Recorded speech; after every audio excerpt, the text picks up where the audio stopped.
What's up, everybody? Welcome to Podcast Now, Back to the Past. I'm Alex, and in this video, I want to talk about Little Nightmares 2. It's about time I got to this game. We covered the first game a little while ago on the channel, so we got both of them. I'm now ready for Little Nightmares 3. At the time I'm recording this, number one, at the time I'm recording this, it's actually very close to this game's 4-year birthday. First came out back February 10th of 2021.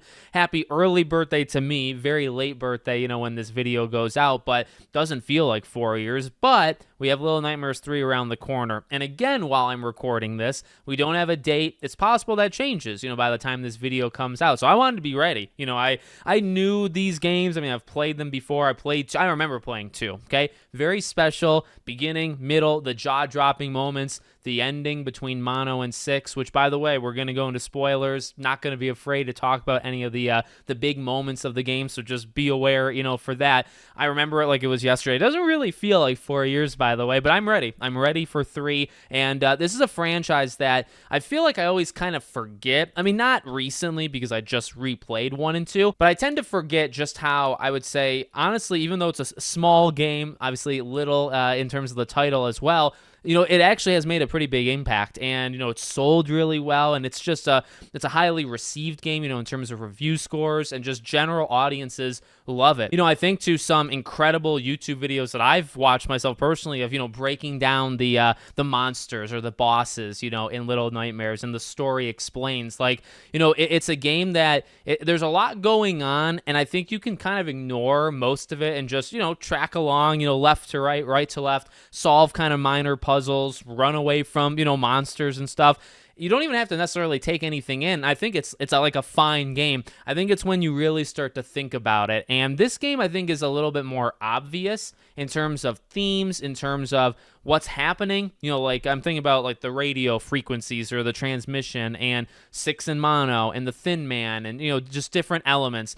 I think it's a little bit more in your face, primarily, I think, because it's a prequel, right? So a lot of the basis is already there. You're seeing things with like the masks that connects back to the first game. Obviously, you're seeing 6 that connects to the first game. And even before, she puts on the raincoat, just because of the song and the play box or the music box, that she's messing with in the beginning, right? And the game's just really good. I think, personally, having played these almost back-to-back, like I played them within a month of each other, Little Nightmares 2, I do think, is a far superior game. It came out later, and maybe, the rawness of the first game speaks to people a little bit more. I think the first game was a little, it was more in your face with kind of like the grotesque and like uncomfortable. There's a lot of things in that first game that are uncomfortable, whether it's 6 with like the hunger stuff, and then like the hidden meaning of that, and you don't really even get the full answer until now this game. Like, you kind of understand actually exactly how the almost separation of soul and body, you find that out in like the hidden true ending or whatever you want to call it. So it works, I think, really, really well at setting up the first game. It benefits from lessons learned. It looks prettier, it moves more fluid. There's a little bit more movement, like you're moving left to right and right to left a lot, but even like when you're moving on the other axis, I think it works really well. I think it is just a more fluid game. The puzzles are a little bit better. It does look a little bit better just overall as well. Music, terrifying, also really good. It's a little bit more fast-paced, while also being short. These games, you can beat them in like a day, right? They're only like 2 to 4 hours, even if you're doing kind of everything. They're very digestible type games, right? But when you think of chases, there's a couple really big chases in this game, and there are in the first game as well. I just think this is to me, Little Nightmares 2 is just a more refined version, I think, of all the elements that made the first game so special. A lot of those, if not all of them, have been refined. And then also there's that connection point because of 6, because of just everything that like where it's going to go. And then some of those jaw-dropping moments, right? And again, I'm going to go into spoilers here, but obviously, like the raincoat is a big one, although you kind of, at least I had already seen it coming. Of course, I'm replaying it now, but I saw it coming even back then. That's a big one, just to actually formally name these characters. But obviously, I would say the 2 big ones is the betrayal of the century, by the way. You think about games that kind of can get you so connected. And it's a tale as old as time, right? You have these two characters that are a little hesitant of each other at first, and primarily Six, right? Six already shows right at the beginning that she doesn't really trust Mono. There's something a little reserved in her. She runs away, all that jazz.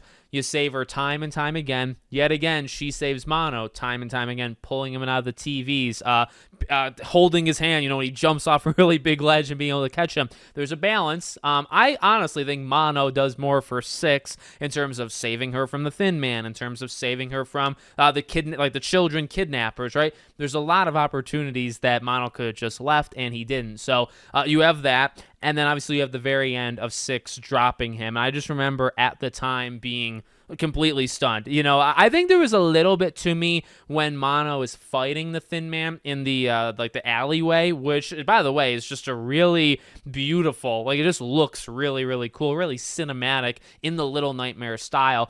There was a little part of me that thought, okay, there's something going on here. Are they connected in some way? Obviously, turns out, because of that betrayal, this cycle, this time loop, if you want to call it that, right? Six betrays Mono, Mono falls, and because of that inner hatred, or whatever you want to call it, kind of gets sucked up by the surrounding, which, by the way, is also one of the more kind of grotesque things about this game. And he kind of withers away and ages, and obviously becomes the Thin Man. I think that is incredibly clever. I think there's definitely signs. You can look at it. You can look at how the Thin Man treats Six as a sign. You can look at how the Thin Man treats Mono in terms of the deaths, right? Like when Mono is caught by the teacher or the doctor, something like that, the reaction of what they do to you is different versus what the Thin Man does to you, right? So there was a couple signs already there of okay, there's going to be, some sort of connection between you and him, and obviously, it's shown. And I want to call this out. I might have done it for the first game, I might not have, but I think this game does kind of again, more in-your-face version.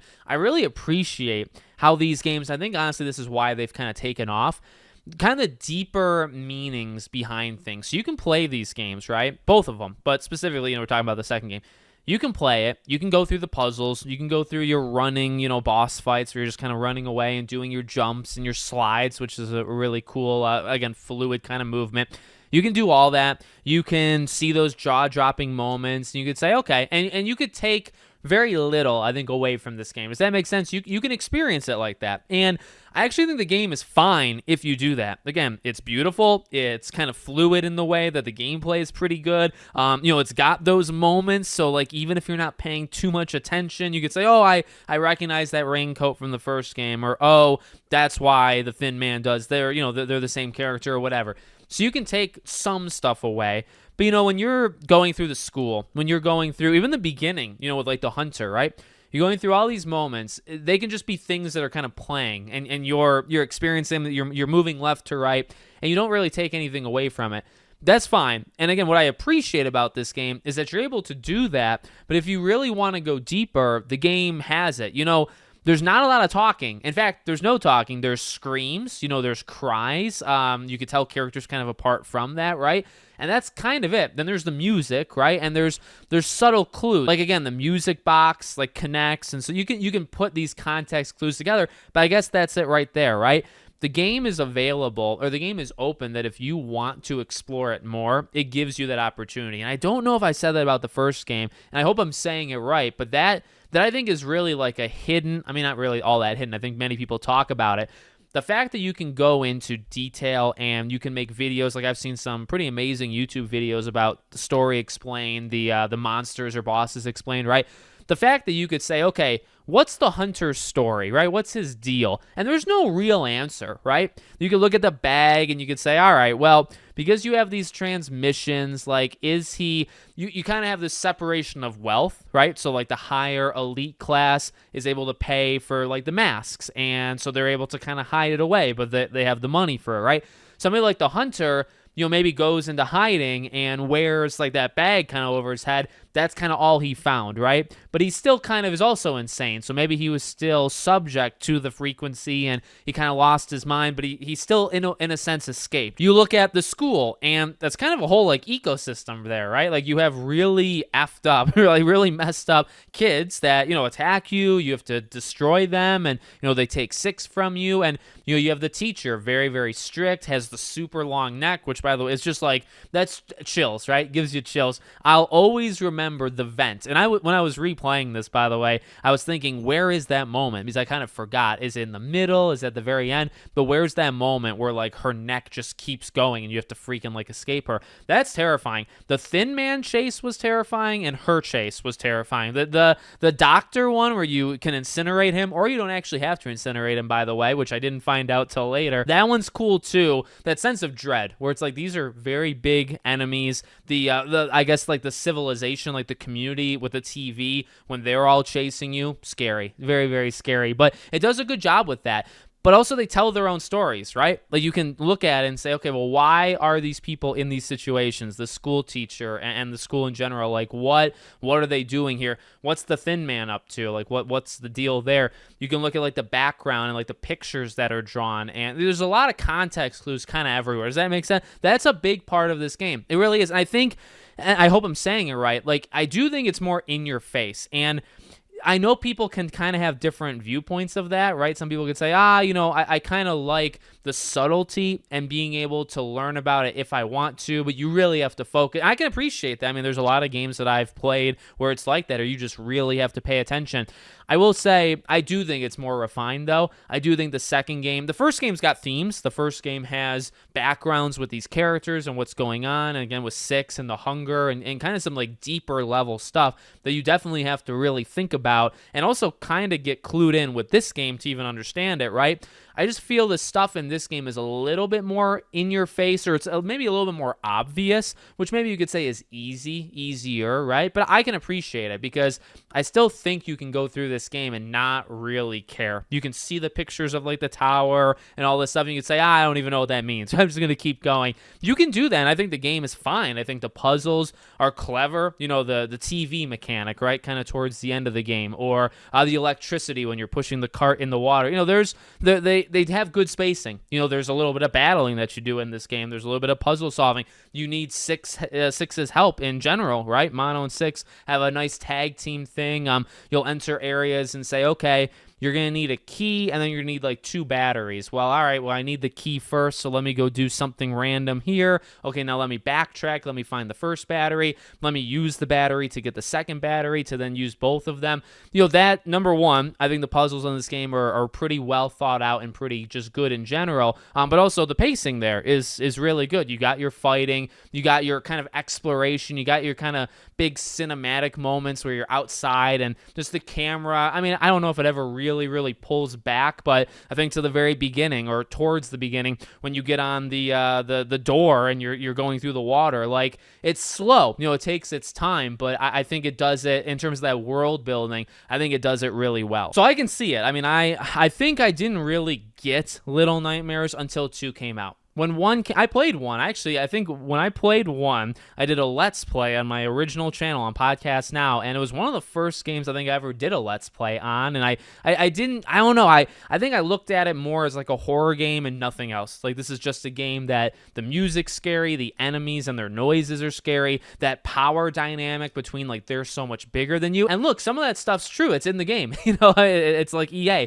I mean, it's legitimately there, and it feels well thought out, and it can be scary and all that stuff, and it has a purpose, right? But there's more to it, and I don't think I thought about that with Little Nightmares 1 until I got to 2. I feel like 2 is kind of, at least at the time, like this missing piece where it's like, let's refine a lot of elements, let's show you we can do it again, let's make it, in my opinion, actually more interesting, and then let's almost retroactively, right? 2 makes 1, I think, a better game, because 2 adds that context that you didn't have with 1, and I don't know if that was always in like their plan, right? Because if 1 failed, they would have never been able to make 2, so you can never explain. But there's something kind of like mysterious, about that, where it's like, okay, well, some things in 1 maybe would have never gotten an answer, right? But 2 helps that. So, 2 is a multifaceted game. You can play it and you cannot really take anything from it. It is a good game on its own. I think it has those jaw-dropping moments. I think it has the good, again, visuals and world building and,